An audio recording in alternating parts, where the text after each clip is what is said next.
The thunder of an Aprilia RSV4 echoed through the sun-drenched tarmac of Circuit de Barcelona, Catalunya, a sound both familiar and strangely alien. Familiar because it was a superbike designed for speed and precision, a machine Jorge Martin knew intimately. Alien because it wasn't the MotoGP spec RSGP, and the rider pushing its limits, Jorge Martin, was a shadow of his former self, a champion shrouded in doubt and injury. 3 months. 3 agonizing months since the asphalt of Qatar had reached up and snatched him from his championship defense. Rib fractures, lung damage, a brutal awakening to the fragility of a body pushed to its absolute limits. Before that, preseason testing marred by wrist and ankle injuries, a cruel prelude to a season that was supposed to be his coronation. Now, he was back, albeit on a superbike. Tubit had a tentative step back into the world he dominated. Back to the bike after 3 months, he'd posted, a simple declaration that belied the complex tapestry of emotions swirling around his return. Should we feel happy? Happy that the reigning MotoGP world champion, a prodigious talent who had redefined aggressive riding, was finally back on 2 wheels? Happy that the sport's brightest star was clawing his way back from the depths of injury? Or should we feel a gnawing sadness, a sense of foreboding for the claws he lifted, the contractual ghost now haunting his every move?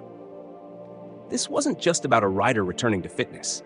It was about a seismic shift in the MotoGP landscape, a battle of wills between a champion and a factory, a story of ambition clashing with contract clauses, and the unsettling reveal of true intentions.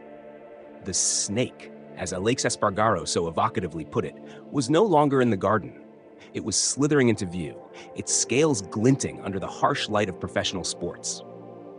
But was the snake Jorge Martin, or was it the whispering voice of Albert Valera, his manager, uncoiling a path of strategic maneuvering? Time, indeed, would tell, but the immediate future felt heavily weighted with tension. Jorge Martin's return to the track in Barcelona wasn't a triumphant parade. It was a hushed, almost secretive affair. The Aprilia RSV4, a powerful machine in its own right, served as a surrogate, a testing ground for a body that had endured a brutal assault. The very fact that he was on an RSV4, not his RSGP, spoke volumes.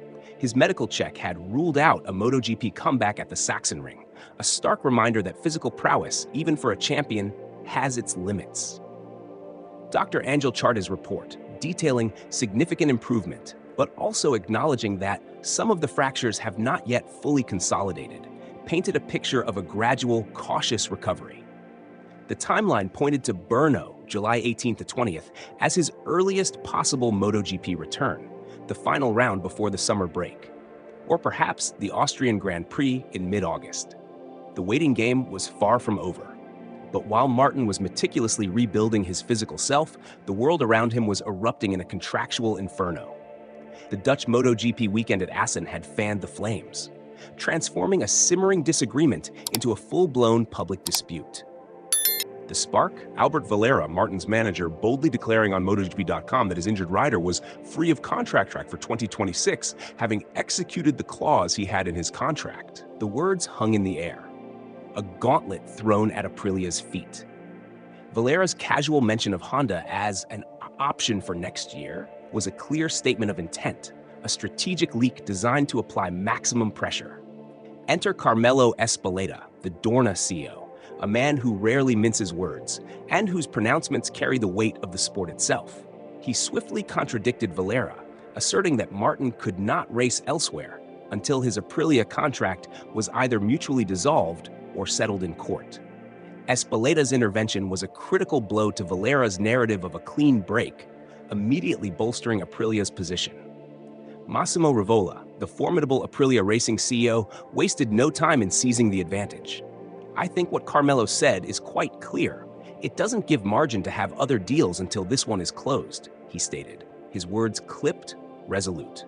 Rivola, a man known for his unwavering commitment to Aprilia's interests, made his position abundantly clear. Priority 1 is to keep the rider for 2026.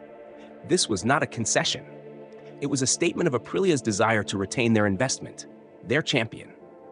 However, the next sentence carried the true weight of his resolve. There are only 2 options.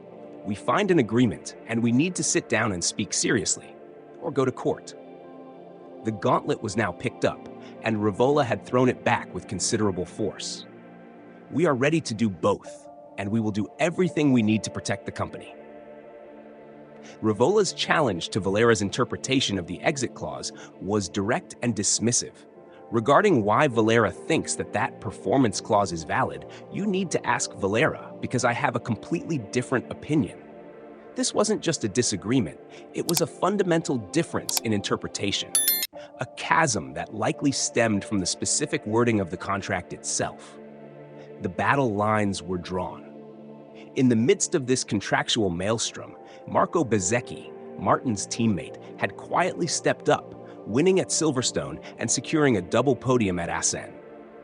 This was a crucial development for Aprilia, providing them with a tangible example that their bike was a winning machine, even without their reigning champion. We took Martin to fight for the World Championship, and still I think we would be in that position this year without the injuries, Rivola observed, a subtle jab at Martin's extended absence. Marco is showing that it's possible to do it, so with Martin, I think even more. The implication was clear.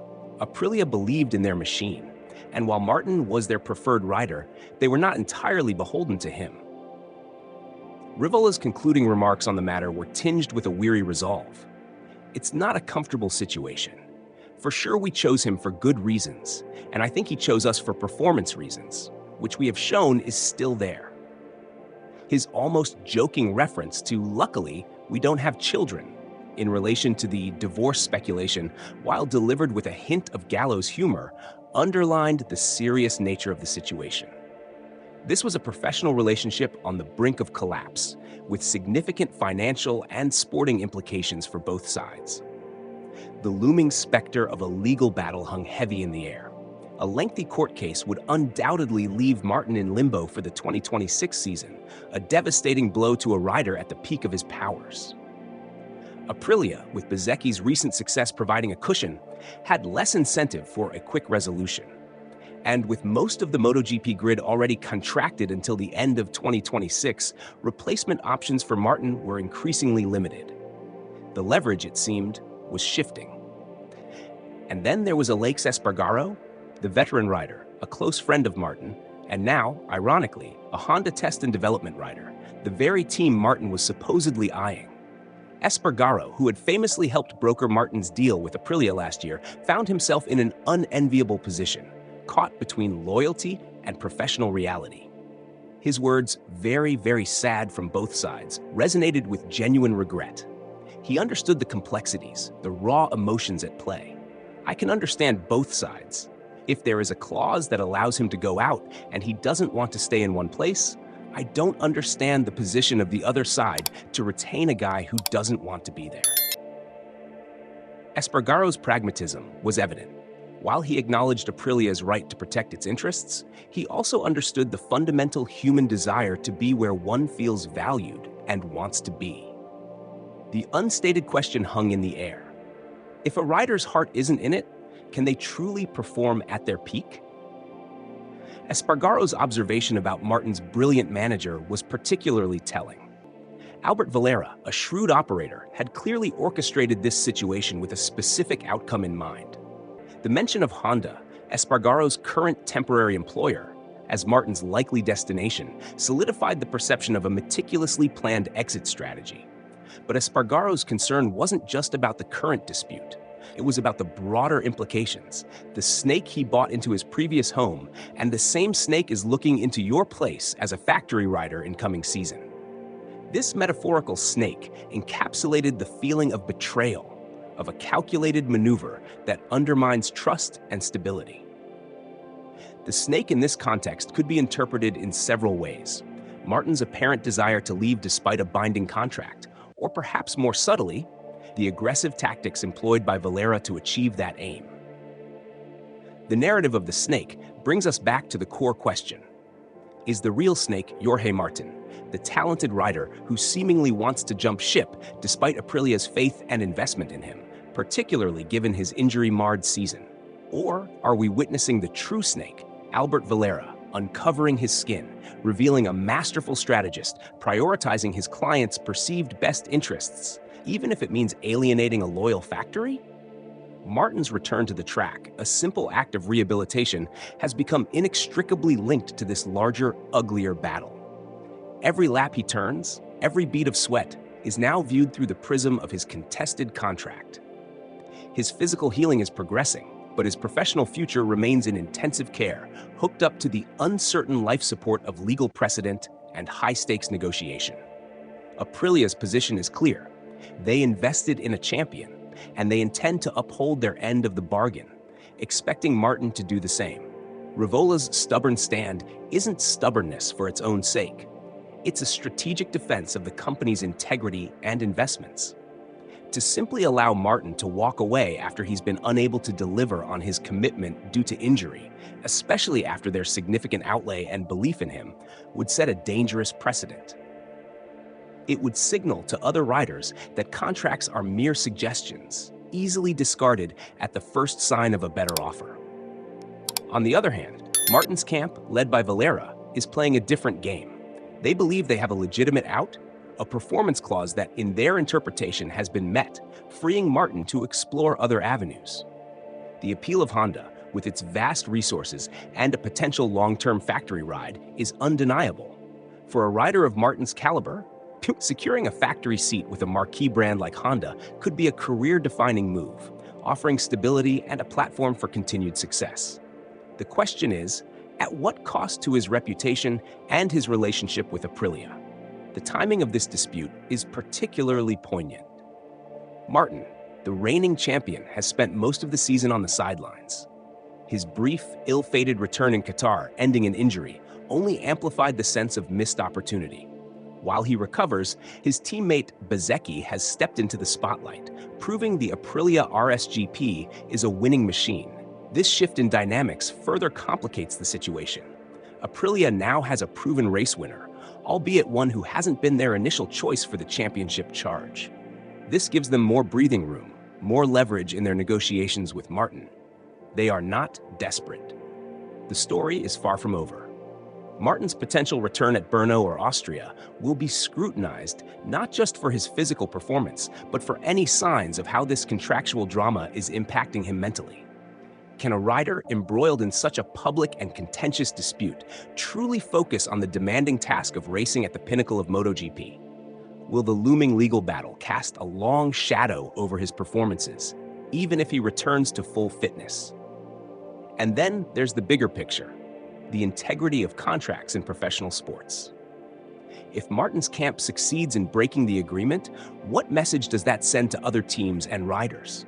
Does it create a free-for-all where contractual obligations become mere suggestions, easily discarded when a more attractive offer emerges? Massimo Rivola's fierce determination to protect the company is not just about Jorge Martin. It's about safeguarding the very foundation of contractual agreements in MotoGP. The question of who is the real snake, Martin or Valera, is a complex one, likely with no easy answer. Martin, as the rider, is ultimately the one who seeks to leave. But Valera, as his manager, is the architect of the strategy, the one pulling the strings, interpreting clauses, and making public declarations. It is a symbiotic relationship where the actions of one directly impact the other. Perhaps both are simply acting in what they perceive to be their own best interests, in a cutthroat world where loyalty can sometimes be a casualty of ambition. The next few weeks will be crucial. Martin's medical evaluation will determine his physical return. The ongoing discussions, or lack thereof, between Aprilia and Valera will dictate the contractual path forward. Will a mutual agreement be found, or will the dispute escalate into a protracted legal battle? And how will all of this affect Martin's performance, his mindset, and ultimately, his legacy? The return of Jorge Martin to the track in Barcelona was not just a story of physical recovery. It was the opening act in a gripping drama of contracts, ambition, and the true nature of the beast within the cutthroat world of MotoGP. The air is thick with anticipation, and the whispers of a snake continue to coil, waiting to strike. Only time will truly reveal whose skin is being shed and what lies beneath.